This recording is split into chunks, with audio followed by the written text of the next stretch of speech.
हरी माऊली. रामकृष्ण हरी माऊली. आज आम्ही बालवणी इथे कार्यक्रमाला गेलतो.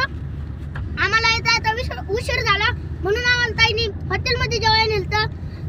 हॉटेलचं नाव सरपंच.